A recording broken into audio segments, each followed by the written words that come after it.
Well, hello, everybody. Thank you for joining me here today. I'm Dorothy Morgan, longtime professional astrologer. We're going to talk about the astrology for June 15th.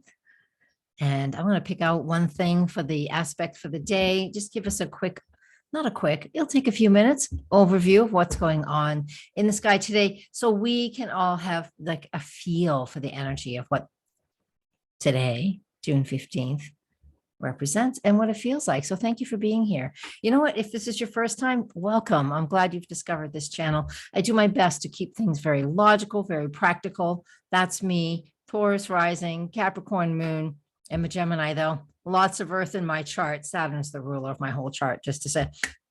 We're going to use the Astro dice. So this gives us an extra or an added benefit, an added bonus to what's going on today. We just say, Spirit, what else do you want me to know? And then when we end this, I take 8 or 10 minutes, we'll do a card. So let's get started and take a look at the chart. I love teaching. I love to show you what's important to me. So I'm going to show you the chart that I'm using. So for those of you who are new, I don't talk about the ascendant in midheaven because we all live somewhere. I've just made a momentary snapshot of this time in space and place. So we don't even talk about the houses because we're talking just about where the planets, what signs they're in, and some of the aspects that they're making. This is great content for everybody. So it doesn't matter the way I'm reading this. It does not matter what your sun sign is, what your rising sign is, what your moon sign. That does not matter. Okay. This gives us just the general feel for the day because this is what's true for everybody in the world. And this is 10 a.m. Eastern Daylight Time. But wherever you live, this is what's true for the world, right? Gemini Sun, lots of communication. I just love this time of year because if you know me, you know I'm a Gemini. And if you know me too, I also have my moon in Capricorn, and that's where it is today. So yay, this kind of resonates for me. I'm excited about that. But I really wanted to focus on, see that moon in Capricorn? Super south in the sky. We just had that full moon in Sagittarius, super moon because it's very close to the earth at that time. Because, you know, the moon comes around us shaped like an egg in a way. And if it just happens to coincide with a full moon, then, and it's really close to us, it's a super moon. Strawberry moon. I got some strawberries today. Oh, delish, worth the extra money. So fresh strawberries, there's nothing like it here in New England. So what are we going to do with this Capricorn moon today? We're still in the full moon phase because that lasts for 45 degrees after the full moon. So we're still in it. So comfortably still in that full moon phase, that full moon in Sag, which was very fiery, very dynamic, being honest, being open, being authentic. That's what that full moon wanted us to see. That full moon forecast will be, I think it's on this side. It might be here or here. I don't know. It's attached to the end of this video. So you're welcome. You can click on the eye information at the top and it will still pop it up anytime you want to go listen to that. So please do. We're still in the full moon. It gives us, even if it's days later, which it is, it's still listening to that and even reading the forecast. I have it written on my blog post on my website, DorothyMorganAstrologer.com. You get to, review and look at what's been going on for a period of time. And so that full moon forecast will tell you about it. But today on Wednesday, the 15th, that moon in Capricorn, it's early Cap. It's only like 10 degrees and it's moving through, a few more degrees throughout the day. So we're still feeling very logical, very practical. They call this in its detriment, right? When the moon is in Capricorn, because that's its opposite zodiac sign. I'm born with that. And when you read forecasts that say, oh, it's in its detriment, it's in its fall, it doesn't feel, it's not good there. You know what? I'm born with that. And if you're born with that, don't take that as an insult. Don't follow through with that. What this moon in Capricorn does, it might not be as huggy and mushy as the moon in a water sign, but the moon in an earth sign is very logical, very practical, very grounded. So while we have the sun in Gemini talking up a storm, gathering lots of information, Mercury is still just very baby new after its retrograde period, right? It's still in the shadow and it's in Gemini. Lots of content still coming at us but that moon in Capricorn, and it's very low in the sky. It rises very south. That's what this measurement over here shows us. It rises very south. So that means we're going to have an extra dose of logic. Effing hope so. Sorry, I have to giggle at that. I almost swear. I'm trying not to swear on this channel because I tell YouTube there's no swearing when I post it. So we're very logical. We're very practical. The Capricorn area of your chart is being ignited by the movement of the moon. It is not fiery. It is not dynamic. It is practical. We just feel logical and practical. Where's my ephemeris? Way over here. Grab it. When does it leave? I know I'm being silly, but I'm also being very practical because this is how it is. I want us to take these things seriously, but I also want us to remember free will. And just because there's stuff going on in the sky does not mean that it's absolutely happening to you. And you have to let something happen to you. It's just, that's just not the way. It's not the way. It's the way that a lot of people have been playing with astrology these days, but it's absolutely not true. The moon's going to stay in the sign of Capricorn until late in the day on the 16th. So we've got plenty of time for it to, for all of us to, you know, infuse ourselves with a little bit of logic, grounding, practicality, just a little bit. You don't have to have a lot. And that's what I want us to really focus on. Okay. That to me is one of the very important things. Today, we also have Mars in Aries. Super dynamic. It's in its own sign, so it's feeling rather feisty and pretty happy. It takes 2 years for it to be in its own rulership. So every 23 and a half months, it comes back to Aries. So it's happy there. It is like, yay, it gets to be who it is. So today on Wednesday, the 15th, Mars conjunct Chiron, 10:17 in the morning. That's Eastern Daylight Time. So just adjust for your time zone. And if you don't know how to do that, just Google or whatever you use for your search engine, which 95% is Google. Monopoly that it is. Say, Google, what time is it in Boston? What's the current time in Boston? And then you can just see how that compares to where you live. And you'll know what I mean. So 10 a.m., a little after 10 a.m., when 10:17, when Mars and Chiron make their conjunction. Chiron and Aries, you know, it stays in that sign for quite a while, quite a number of months. And so with Mars there, interacting with Chiron, that wounded healer, you know, for a while since Chiron has been in Aries, we've been, you know, on the down low, you know, been looking at what is going on internally for me.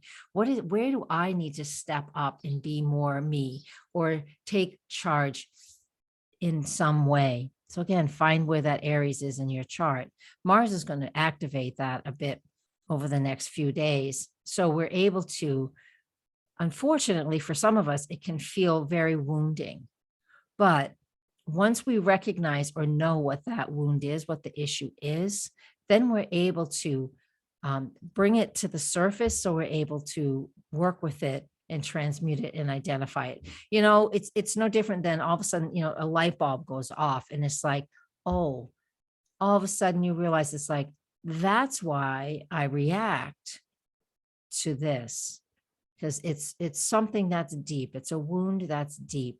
So honor that if you're recognizing something like that happening in your life. Again, not for everybody, but if that's what's happening for you. So Mars in Aries wants to take action and wants to be that individual and wants to be the leader. Conjunct Chiron in Aries, which represents us taking our own action for our own healing. Okay. I'm going to leave us with that because I can't get any deeper than that without knowing what your chart is. And let's make this a little better. There we go. Are we ready for some Astro Dice?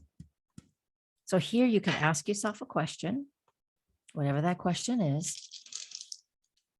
What I will say is, Spirit, what else would you like me to know?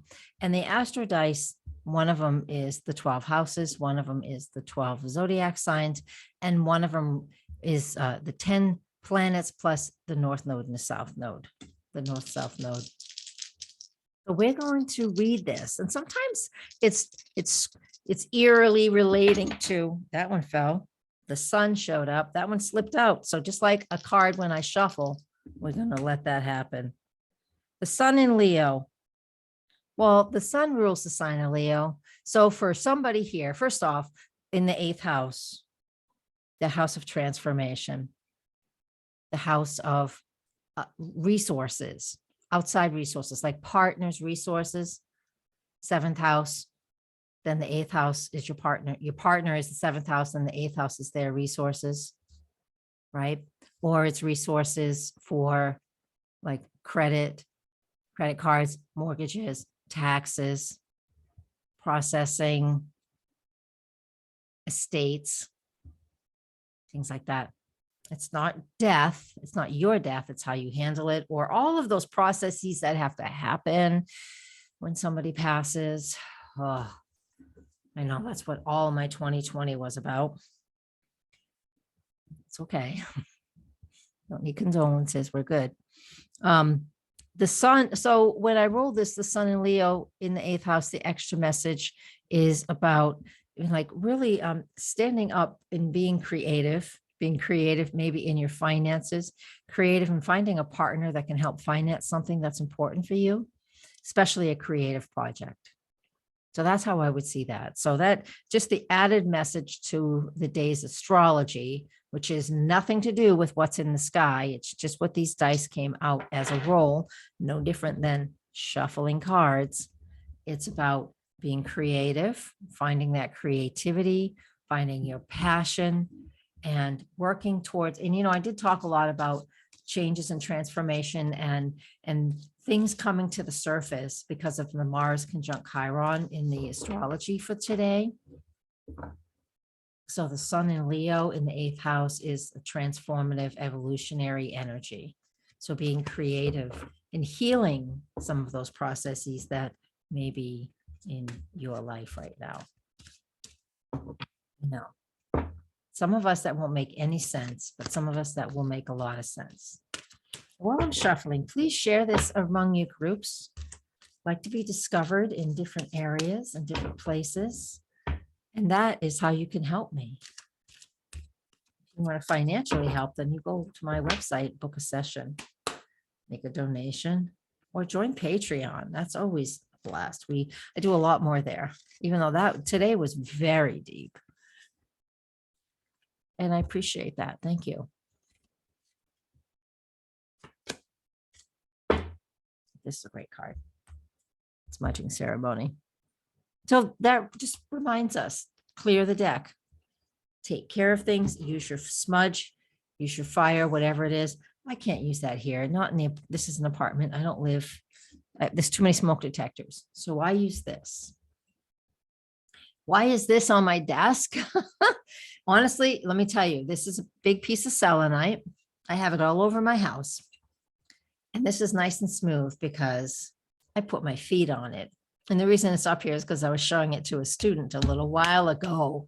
This is a beautiful piece of selenite. It's usually underneath my feet. I've made prior arrangements with my team, if you will, spirit team, that whenever I'm working with somebody, working with a client, no matter what, when I'm done, that my feet are on here, that I'm just cleared and released of anything that I need to be cleared and released of. So it is very similar to a smudging ceremony. It's not the same as a smudging ceremony. There's nothing to beat the smell of beautiful, yummy sage being wafted over your body outside at an event. I absolutely love that. It's just beautiful. So grounding, so earthy, the bitter smell of that sage. It's fantastic. Do that where you can.